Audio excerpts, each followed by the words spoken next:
roll call. President Knobloch, Here. Vice President Gillen, Here. Treasurer Rayner, Here. Secretary Sislo here, Director Becker, Here. Director Ertel, Here. Director James, Here. Director Nutting, Director Ramirez, Director Tozen, Here. Director Marthouse. Here. Awesome. Okay, everyone, please. Everyone, please stand for the pledge. I pledge allegiance to the flag of the United States of America and to the republic for which it stands, one nation, under God, indivisible, with liberty and justice for all. Thank you.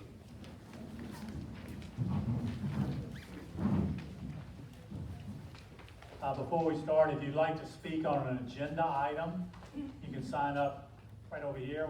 Ms. Kingsley's got her hand up over there. If you'd like to speak on a non-agenda item, that's at a different point of the meeting, you can also sign up at the same place. Thank you.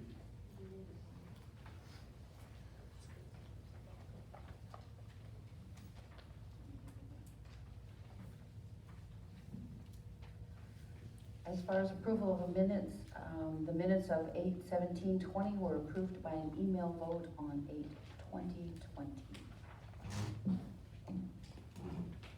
Okay, does anyone want to amend or approve the present meeting agenda?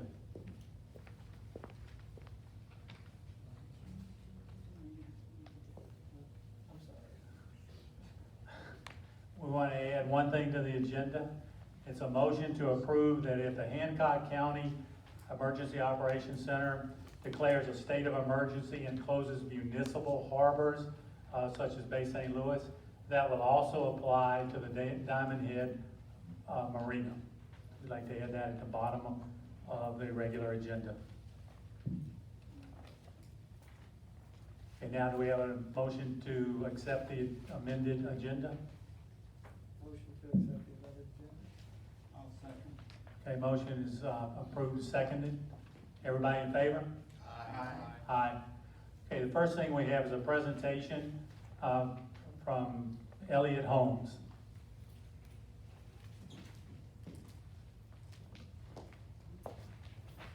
there a microphone down there? Yes, or there's one here. Either way. There you go. Is it on? Should be right in the middle. There you go.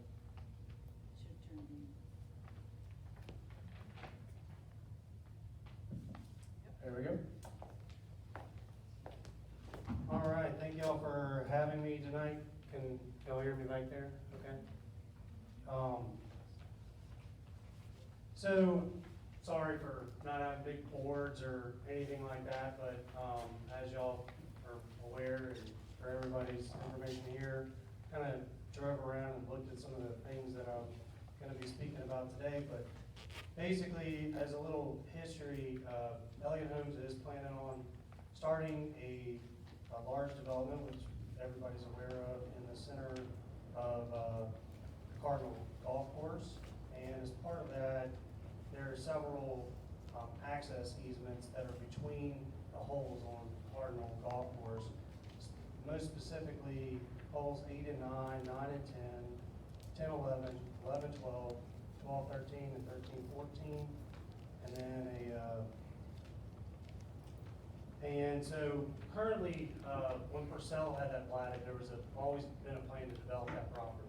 So when Purcell had that done, there was access easements that were granted, and utility easements that were granted in between those two holes, or in between all those holes, in the original conveyance deed to the POA. So as part of that, it was a 30-foot easement, and today, with the size of with utilities and everything else, the more common right-of-way width is 50 feet. So we've come requesting, in the deed as well, it also says that the easement should be between the holes. So our first point of clarification would be just to specify exactly where those are going to be by a legal description, and then increase them from 30 feet to 50 feet. As discussed, Elliott Homes, we already have a plan to minimize any disruption to the golf course during construction, as well as repair any golf cart paths that were damaged or destroyed during construction, and integrate them with the road, with signage, all those kind of things. And then, as part of our discussions as well, there were several small encroachments by the golf cart path onto our property, and we determined that we wouldn't require any relocation of those, just would spell those out in some sort of agreement. And then, and as part of that, I think I specified this before, I think it would be best just to get maybe a third-party attorney, like a local attorney like Michael Pisano or somebody like that, to draft up something that, just a meeting of the minds kind of thing, instead of having two factions. If we're all moving forward together as a win-win to try and make all this happen, hopefully we can do it as effectively and efficiently as possible, and with the least amount of cost. And then the last part about this is the POA membership by Elliott homeowners. So of course, we would assume like a developer role. The very first point of clarification is that land is not subject to POA covenants right now. I've said since the beginning, as 3 years ago when we started talking about coming out here, we love Diamondhead, and we understand one of the reasons it's great is because of the amenities, and we want to support it in any way that the rest of the community is supporting it. So obviously there's been a lot of things that have happened in the last 3 years and continue to happen as to what the future and how that's being handled by parcels that were developed 50 years ago and new developments that are starting. So as that, I think I came up with and kind of proposed in a letter to y'all, hopefully a win-win, and y'all see it as well. So Elliott Homes has HOAs that we establish on every single one of our communities, that maintain the covenants, that collect dues, that have somebody that goes around and sees if anyone is violating that. So we would be doing the same thing if we didn't join the POA for some reason. We would be doing the same thing in this community as well, and maintain the common areas, all those kind of things. So obviously there's a huge efficiencies and economies of scale. And one of the major line items for our dues that are collected in our homeowners association is collection of dues, having someone go out and inspect and see if there's any violation of those HOA covenants. And insurance is another large one, so liability insurance. And those account for between 25 and, depending on if it's a small subdivision, maybe upwards of 50% of the dues that are collected. So I think there's a way for us to work together to have our homeowners have basically perpetual membership in the POA. So what I'd like to propose and kind of include in this letter is that part of those dues would go to maintaining the common areas. Y'all have staff that maintain the golf course, things like that, and maintain other common areas throughout the city of Diamondhead. The roads, the drainage would be turned over to the city as they have been in other parts once the roads are platted. And basically, we work together to have y'all maintain that, and part of our dues would come off the top. If it became such a we would, pause for just a second right there. Our amenities, we plan on having a walking trail, obviously entrance monumentation, flower beds, some center island medians, things like that.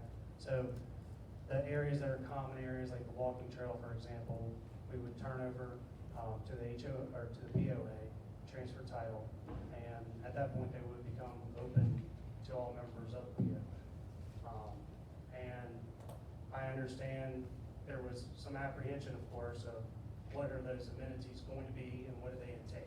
So at the current time, we usually like to have some general idea, but we don't like to install and determine 100% until we know exactly what our buyers are. So if our buyers tend to be 65 plus, there's not a reason to install a playground, especially with the other ones that are out here. But you may want a walking trail or something else. If there's a lot of young families in there, obviously a playground that's inside the community would be more advantageous. So we could put a cap on it. I proposed, I think it was $20 or $25. I think $20 a month would be a cap. That would be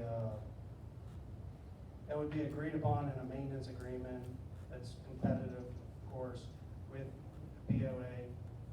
Hopefully it would be a lot cheaper because you do have these people on staff. They would maybe hire, I don't think you would have to hire anyone else. They'd be doing it in addition to their current duties. And then,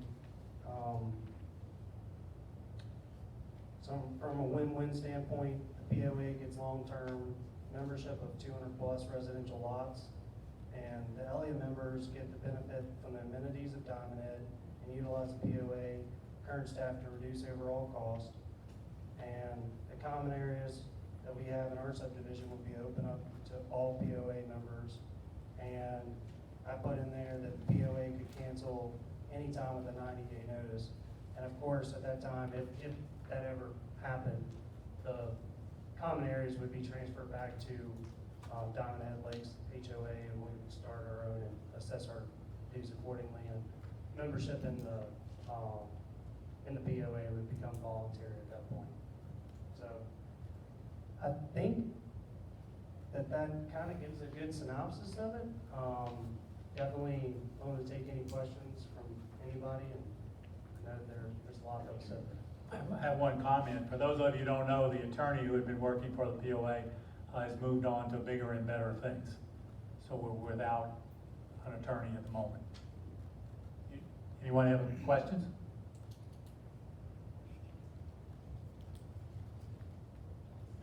Gary's gonna have a comment.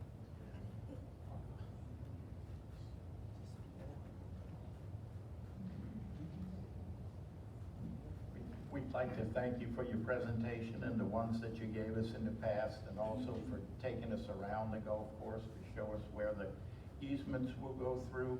There's a lot of things you have in this summary letter that we agree with. We also have a couple of ideas of our own that are different. Without our own in-house attorney, we're going to have to discuss them a little further, and we'll get back to you as soon as we can and get a decision from our representative. Of course, yeah, no problem. And I do hope that y'all are willing, to at least consider having a third-party attorney just draft something that we all agree on. I mean, nothing that we haven't discussed and all agree on, but I think it'll save a lot of time, money, and headaches. Thank you. Anyone else? Okay, thank you very much. The next thing is the president's report. Now, there's something that's rarely talked about in our situation right now, and that's a relationship between the amenities and property values. Here's a short explanation from it. The POA is financially responsible for maintaining all of our amenities. The assessor has estimated that the value of the amenities is somewhere between $15 and $20 million. The assessor has said that if amenities start to close, all property values will decrease. The amount of decrease will be determined by the market, so it's impossible to know exactly what would occur. Some properties, obviously, would decrease more than others. The next step then that we're going through is to start researching what has happened in other communities when amenities close. Unfortunately, just about the only thing you can find is what happens in a community when one single golf course closes. I've not been able to find any information about what happens in another community that has all of the amenities such as we have. When one golf course closes, the average property loss is somewhere between 15% and 35%. The Wall Street Journal has published an article saying that homes in an associated subdivision, like we're associated with these golf courses, when a golf course closes, typically property values drop 25%, but may decline 40 to 50% if legal battles occur. Some people are gonna tell you that only homes on the golf course will decrease in value. The assessor and all the real estate people to whom I've talked around here say that is not correct, since when appraisers evaluate individual homes, they also consider the value of nearby homes. There are approximately 550 homes on the 2 golf courses right now, with another 100 proposed for the future. That means around 12% of all the homes in Diamondhead are on a golf course. So ask you to do, when you get home, ask you to do this. When you get home, find your yearly tax bill from the Hancock County Assessor's Office. Look on the line that says land value. Okay, I repeat, land value. Every golf course lot has a land value between $40,000 and $100,000. That's correct, okay? Almost all other homes, with the exception of a few, have a land value of $12,000. So that's correct. The difference in land value of $28,000 from one side of the street to the other, if one of the houses is on a golf course. Homes on the golf course pay a much larger tax bill than others. You'll hear some people say, that's a problem for the owners who live on a golf course, not me. If property across the street from you or in your vicinity decrease, your property values and my property values will be negatively affected. How much, I don't know, obviously, exactly. Some people are going to tell you that this club should stand alone on its merit and either survive or close. Picture for yourself what this clubhouse would look like if the building was boarded up and shut down. Would it make our community a more desirable place to live? Would it make it easier for you to sell your property or for me to sell my property? We call this a country club, but in reality, it's always been a community club. I repeat, it's always been a community club. If our amenities are privatized, they would go on the tax rolls. The estimated yearly tax bill would be in the $250,000 a year tax range. So how many private businesses are going to want to start with a tax bill that large? In addition, the Purcell Corporation, which was bought out by another company, has what's commonly called the right of first refusal. If you cut through all the stuff, basically it means that if the POA is unable to keep the amenities up and running at a reasonable level, the new company would have the right to have the land returned to them. Let that sink in for a moment. There's a lot of value in the land that the POA maintains. Would the company choose to sell the land to others who could use the land however they wanted with no real input from the residents in Diamondhead? No one really knows at this point. The latest information that I've found shows that about 65 to 70% of closed golf courses have never been redeveloped.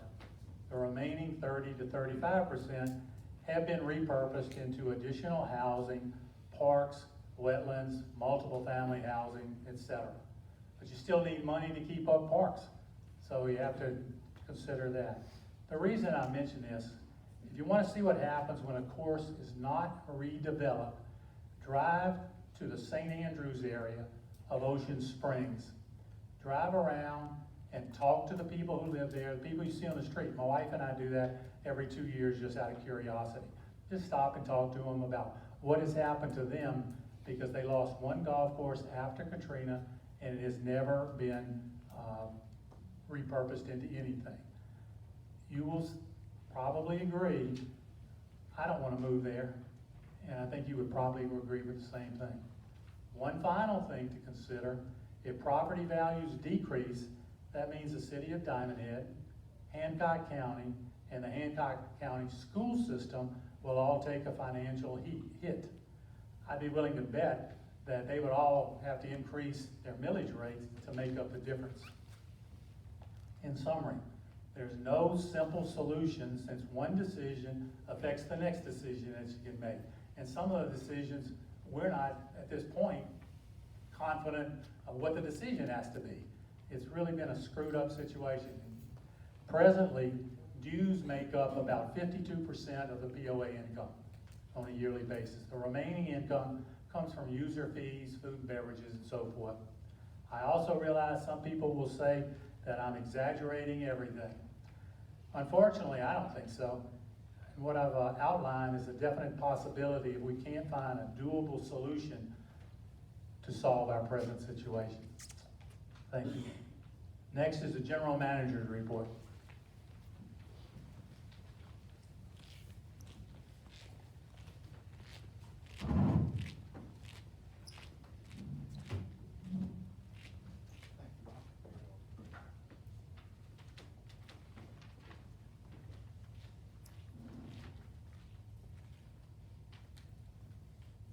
Good evening.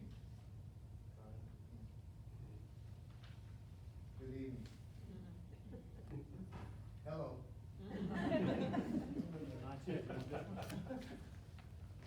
Work for Elliot. Hello. Hello. I'll talk a little louder. Listening to the President give his message made me think about what all of us enjoy, either in the morning or noon or all day, is how many of us enjoy a cup of coffee or a cold beer, our favorite cocktail. And thinking about the situation with dues being a fundamental revenue source to help maintain the amenities, which are so valuable to your property values, it makes me think, for $1.75 a day, you could support the amenities and forego that 6 beer in the afternoon or the extra cup of coffee. So give it some thought. Listening to the gentleman with Elliott Homes, from a developer standpoint, it proves the value of amenities to your property values. This gentleman understands that and desperately is interested in becoming part of the community and becoming a supporter of the amenities so he can sell homes. So thank you for your message, and think about that cup of coffee or cold beer or martini or whatever it might be. My report this evening is similar to last month in that I've provided a packet of information to all of you. It includes financial statistical information for the month of August of this year, as well as year to date. Looking at the numbers, we did have relatively speaking, a successful month in August, and that revenues exceeded expenses, and that results in a favorable variance as it relates to the budget.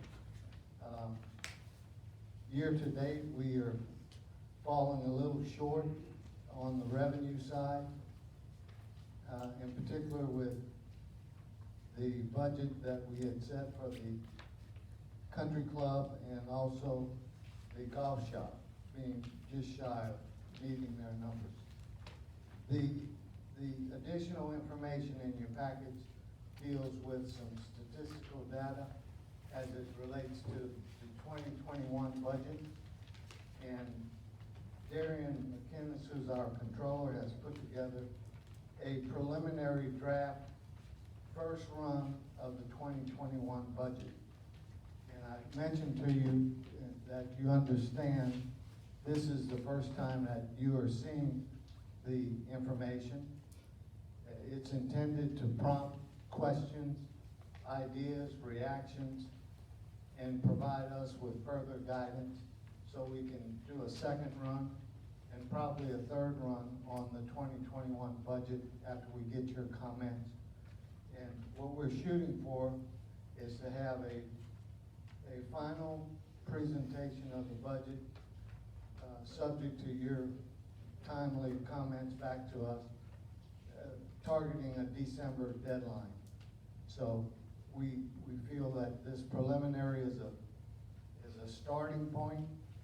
It is in no way intended to be our view of the final expectations, but it will prompt, believe me, questions and ideas and comments from all of you. Along with the information that I've put in your packets, aside from the current month and year-to-date data, I also have a employee new hire report. Gary, you mentioned at the last meeting that you were interested in seeing that. All of these employees are replacement. We've had some turnover where employees have left. We've been fortunate to have a good labor pool to draw from, and the individuals that you see on this list are replacement. You know, I can't help but think about the most important part of the journey that we're on right now deals with covenants expiring and whether or not property owners will continue to pay POA dues. And my way of thinking about it is the two really can be separate from each other. I had an individual who's a property owner who was surprised that he could maintain membership in the POA even though his covenants had expired. And he was concerned that if he elected to maintain his membership by paying dues, that it was his way of saying that he was in favor of keeping the covenants in place, where in fact the two are separate and apart from, as I understand it. So it'll be interesting to see if in the public comment session this afternoon, if we have property owners who have views, and I hope in favor of paying dues for the good of their property values and that of their neighbors. Diamondhead is truly a unique community. Unlike any place I've been, and I've been to a number of master plan communities, it is unique. It's special because of the people and because of the quality of the amenities. And I encourage everyone to think long and hard the next martini and cold beer they have. That's the end of my report this evening. Thank you.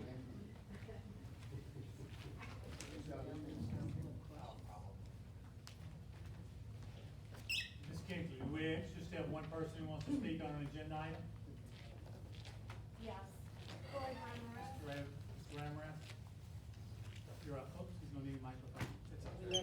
down there. Okay. Before we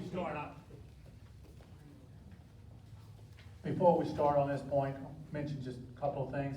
Number one, this is not a dialogue back and forth. This is your opportunity to tell us what you think, okay?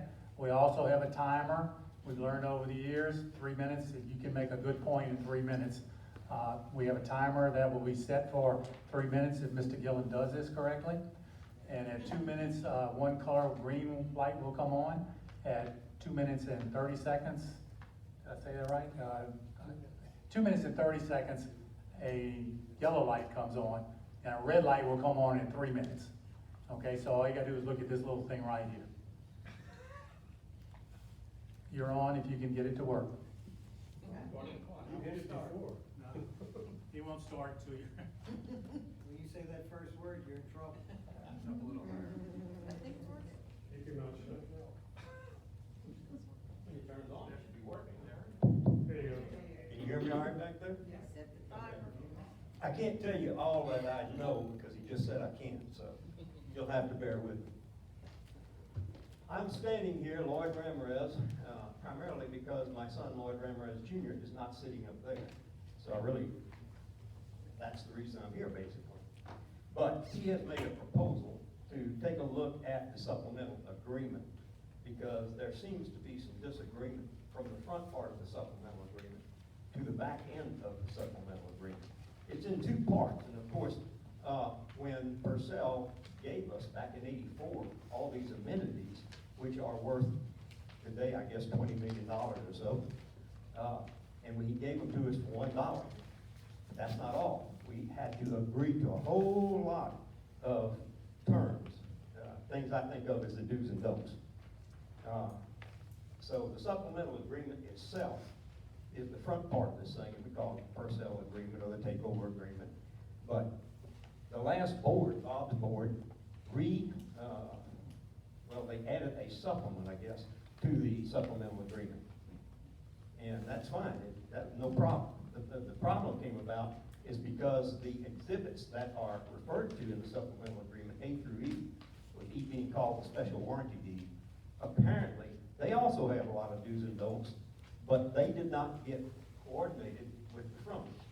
So we got the front having some do's and don'ts that don't match the back, the A through E that has do's and don'ts. So all we're suggesting is that, well, let's see. Yeah, we're just suggesting that Ernie gets with a lawyer or whoever he wants to get with, Greg Abity, even myself if he needs to, and get with a lawyer and work out with Purcell the differences. To give you an example, the item E, the special warranty deed, says in the deed that only Diamondheaders can use the amenities. And the word they use is exclusive. The front of the warranty deed, the word exclusive has been removed at the last board. So now we have one end of the warranty deed saying Diamondheaders is the only one who can use it, and we have the other end of this contract saying that everybody can use it. The problem this caused is, number one, for you have a fiduciary responsibility to comply with contractual obligations. Well, that's kind of hard to do when the contract contradicts itself. So that causes confusion for you, to say the least. But there's another reason, and that is to provide a clean title to the amenities in case the POA wishes or has to divest itself of any of these things. You want a clear title. One of the lessons we learned at the time we transferred all the roads over to the city was that you had to have a clear title. Purcell didn't build all the roads in the right place, and we had a real mess on our hands going to the city because they wanted a clear title. We had to clear it up. So all we're saying here is, let's get the title cleared up, and Okay. we appreciate your help. Thank I'm you. going. Thank you for that. Okay, there's no unfinished business tonight that we have to deal with. There's no consent agenda, so now we'll move on to the regular agenda. We have a motion to reaffirm that the Code of Ethics and the Business Conduct Policy and the Social Media Policy passed by the board in 2019 continues to be the official policy of the Diamondhead Property Owners Association. Would anyone like to make that motion? I'll make that motion. Mr. Becker makes a motion, Second. second by Ms. Hertel. Mr. Becker? We passed this, everyone agreed to it on the prior board. We had very little problem after that. I can't remember having to speak to anyone on the board about violating the agreement or.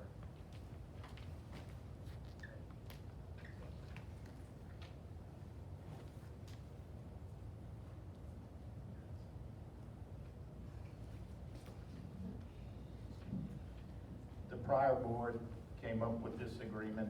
Everyone agreed to it on the board. We had no problems after that. No one violated to our knowledge. We didn't have to cite or speak to anyone about it. It kept relations civil on the board as well as with the community to the extent that the board could do that. And I recommend that we continue that policy.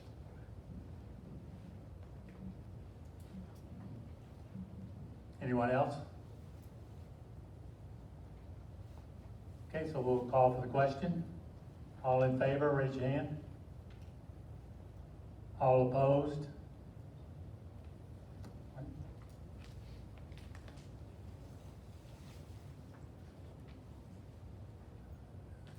you want to answer that? So, my question was, is why are we reaffirming the policy? Is it because it's my refusal to sign that policy? And I had made it clear to the board, reason why I did not want to sign the conflict of interest or the ethics policy at this time is because there are several ethical and conflicts of interest that need to be remedied. Any other comments? So we called for the question, and I believe we had 8 vote for that and 1 against. Am I correct? You voted for it? Oh, I'm sorry, I missed that. Okay, thank you very much then. My mistake. Okay, the second thing, we had a draft of a proposed letter from the general manager to residents. We want to have a motion to discuss and possibly approve a letter to every POA member outlining the benefits of remaining a POA member in good standing. It's actually attachment A, which you should have. Anyone like to make that motion? Ms. Rayner makes that motion. We need a second. Mr. Tozan seconds that. Ms. Rayner, you're first. Would you like to say something about it? The proposed letter? Mr. Tozan, or? I just think we need to build a little bit more on it. We talked about it earlier, about the need to address some possibilities of what happens.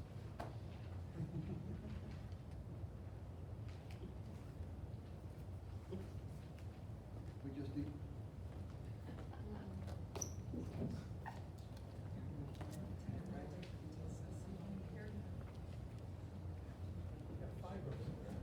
We just need to expand the letter to address the possibilities of what may happen if a person decides not to stay as a POA member, as a POA member as the covenants expire.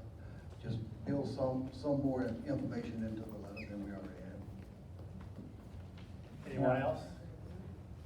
I will add to that, based on the attorney's recommendations, that we add some clarifications that we discussed earlier about people's opportunity and clarification of staying with POA. I think there's also an issue that within here, so we need to discuss and figure out about the amount of the dues that are mentioned in this particular letter. There's room for flexibility here and creativity, I think. What I believe you're referring to, the 4th paragraph says the POA Board of Directors is prepared to present a motion for vote by the board whereby it is concluded that during the next 10 years, the POA board is not to increase the annual dues beyond $53 a month per property owner. If set not to exceed $53 a month per property owner, that would equate to your cost being about $1.75 a day. I don't think we can say that. I don't think we can do that. We can't encumber a future board, okay, for that kind of thing. And based on what I've seen of where we may be at in 2 years, I don't think we need to add that in there. I think that needs to be taken out, that whole paragraph. It can be reworded some sort of way if you want, but I don't think we can be specific. As nice as it would be to be able to say that, I don't think it's legal, number one, to do it, okay? The second comment I have is down at the very bottom, the last paragraph. It says the POA and the club will extend an invitation to membership to the next owner of your property on the basis that you, as the current property owner, retains the status of being a POA member in good standing. Properties whereby the owner is not a POA member have no assurance that the POA membership will be made available to the potential purchaser of your property. My feeling is that we should not put that in there, okay? Although we may want to do it, and it might sound good, I think the reality of dealing with this, depending on what happens, is quite different. So I would suggest that we take that out also, or maybe reword it some sort of way. Any other comments?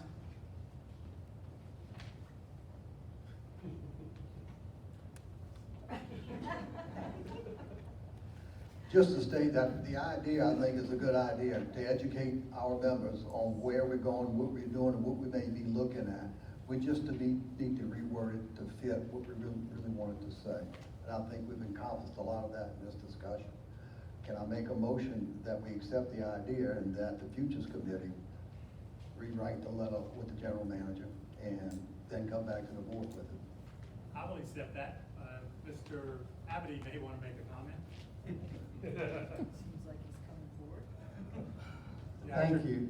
This letter that was drafted by the general manager happens to be me. And it is doing exactly what I hoped it would do, to awaken everybody's senses to the very important point that we need to address this topic. And I'm not offended by any comment or suggestion. It's causing all of you to react and all of you to react to a most important topic. So I feel great about the letter because it's doing exactly what it's intended to. So thank you. Thank you.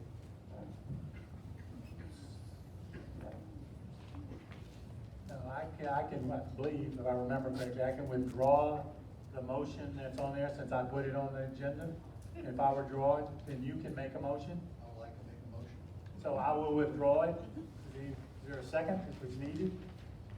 If we don't have any legal experience, we'll say we'll vote on it. Ron, second, and all in favor? Aye.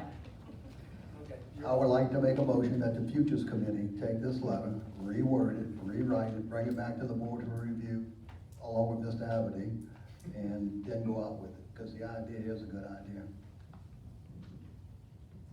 We have a second for that? I second.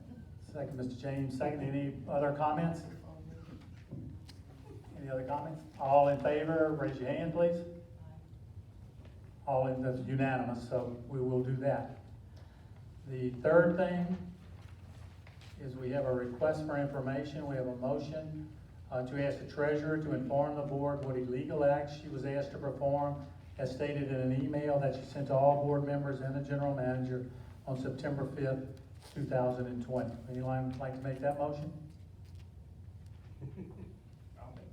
And Mr. Becker makes the motion? I'll second. Ms. Ertel seconds it. Mr. Becker, you're first. Would you like to say anything?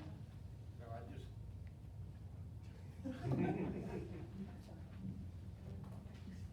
I think the motion speaks for itself. We'd just like to know what you were referring to.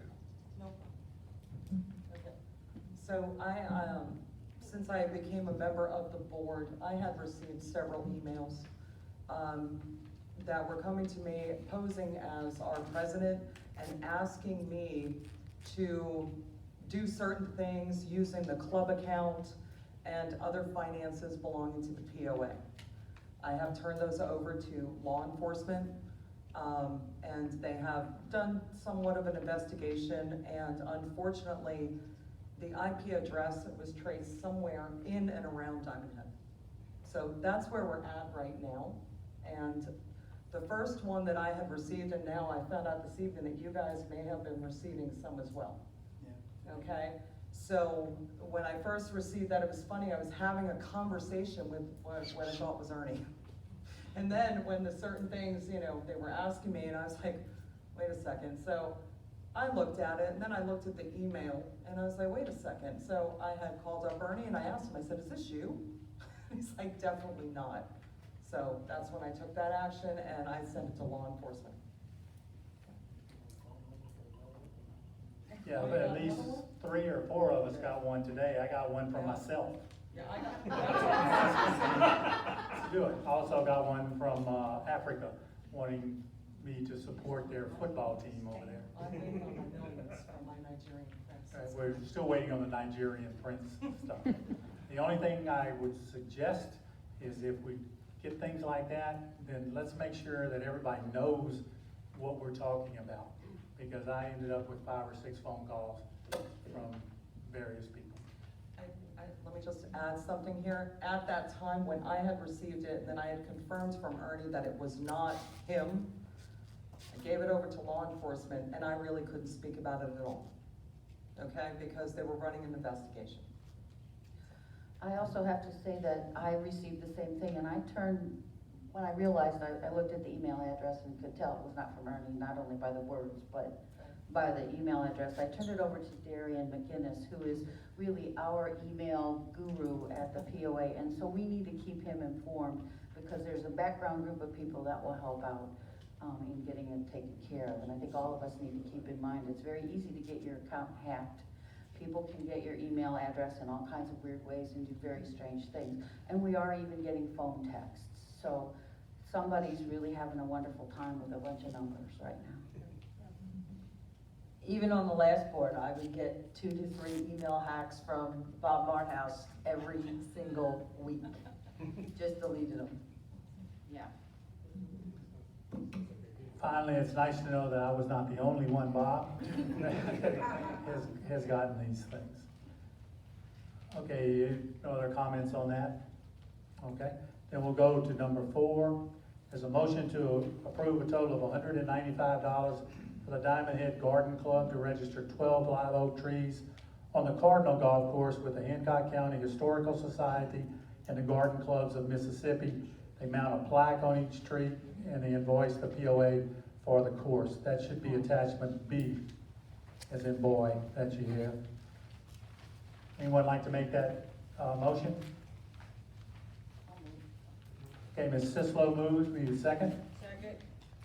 Is that you? Ms. Ertel seconded. Ms. Sislo, your first comment if you'd like to. Well, I happen to be what some people might call a tree hugger, but I really do appreciate the fact that these trees are being honored and noted, and I think this price is hardly worth anything to worry about. I think they did it on the pine already. They did, there's some on the They've pine. done it on the pine, this is just for the garden. Anyone else? Ron? Gary wants to talk. Yeah, I think some may question why would the city not be doing this. It's because these trees are on POA property. And also, as pointed out to us when we did this the last time on the Pine Golf Course, it does not prohibit us from trimming the trees. We can take care of whatever we need to do, dead limbs, whatever. It doesn't prohibit us from working on the trees. I will also mention that Ms. Naron is here. If you'll hold up your name, hold up your hand. So if anybody wants to talk to her about that at a later time, she's available.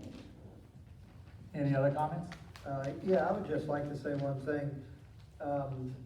I don't know if y'all have looked at that. I was surprised. I didn't realize we had that many live oak trees in Diamondhead over 100 years old.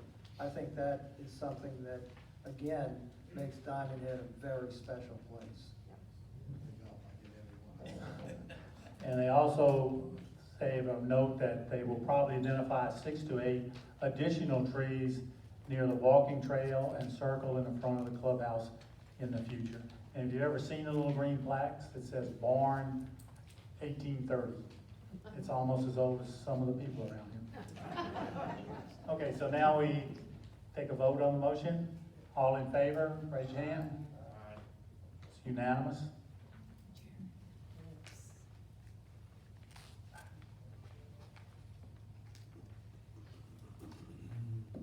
The next one, we have a motion to authorize the board president to take such actions as necessary to amend the amendment to the supplemental agreement, the takeover agreement, and the attached exhibits A through E, and the warranty deed. We will also bring this back to the board. If we can work to do this, we'll get it done and we'll bring it back to the board for final approval. Mr. Becker will make a motion. Mr. Gillen seconds it. Any other discussion? Any questions? Okay, all in favor, please raise your hand. Aye, everything, okay? Okay, I'm sorry. How many we've got minus 1? Okay.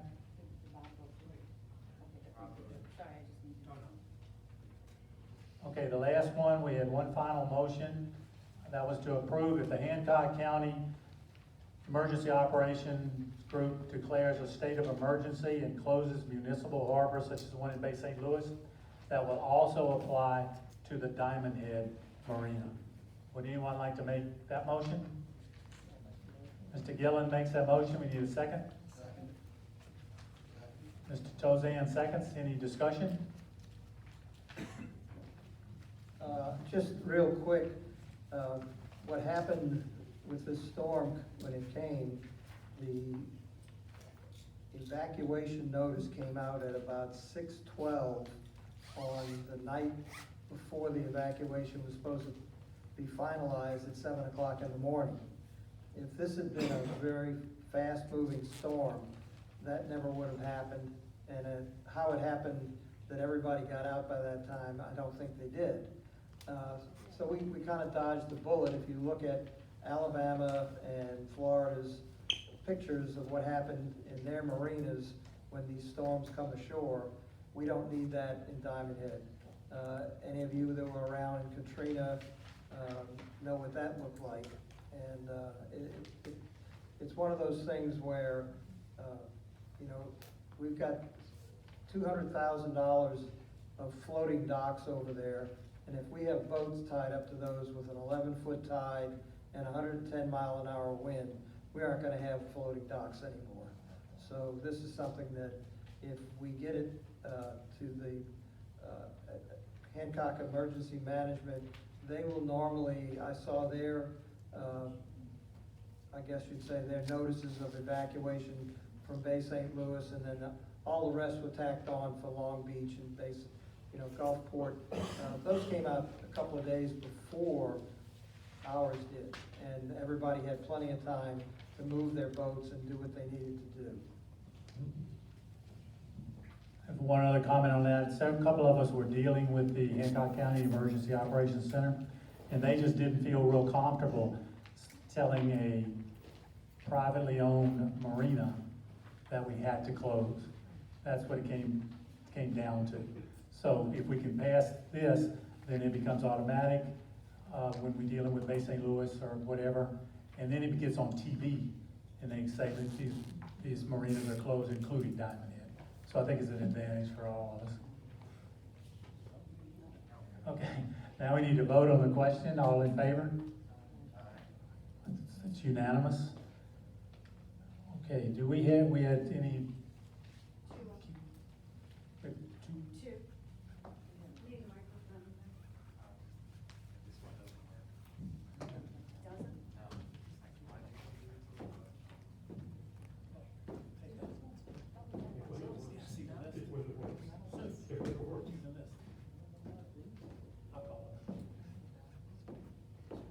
Okay, the first one is Priscilla, I'm not sure the last name.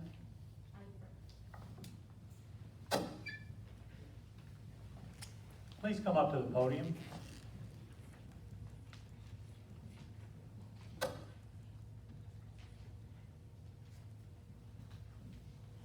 Just a reminder, the same thing applies if you're speaking on an agenda item. We have 3 minutes. It's not a dialogue back and forth. It's your turn to tell us what you think, okay? Tell us your last name, please. ISIP. Oh, okay. Got it. Thank you. As the holidays approach, a couple of the moms, the young moms, want to know, and they have to budget if the trunk or treat is going to be happening. I think that deserves an answer, and I believe, is that Donna? Yep. Okay, the answer is yes. Yes. And I assume they'll do it the same way they did last year, where if you're a member, Yes, wristbands. you have to get a wristband ahead of time. Because one year, let's just say we were swamped out here. Okay, this way, they said it worked a lot better the last couple of years. So yes, it'll definitely be there. Yes, sir, she knows the date. The 27th of October, Tuesday. Tuesday, October the 27th. So we need to get something out on that. Ms. Perkins, we need to get something out on that. There will be. Okay, thank you. Okay? Do we know how many wristbands per family?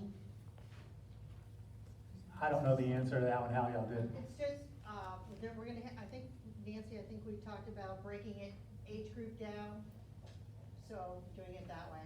Also, one last thing.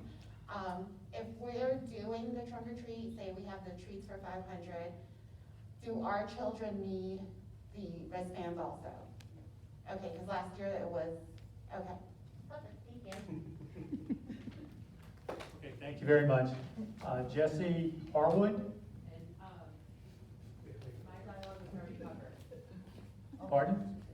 Mine was already covered. Oh, yours was already covered, okay. Then the next thing is, the next meeting is one of those Friday meetings. I don't have the dates sitting in front of me, but it's in March. Things will be sent out. Friday, it's at 6 p.m. That's one of the things that's required in the bylaws. So do we have a motion to adjourn? Motion, second. All in favor? Thank you. We do not, we're adjourned, but just for your own information, we had an executive session down there, but we spent about 2.5 hours this afternoon going through everything that needed legal and personnel issues. So we don't have to hold one tonight. Thank you.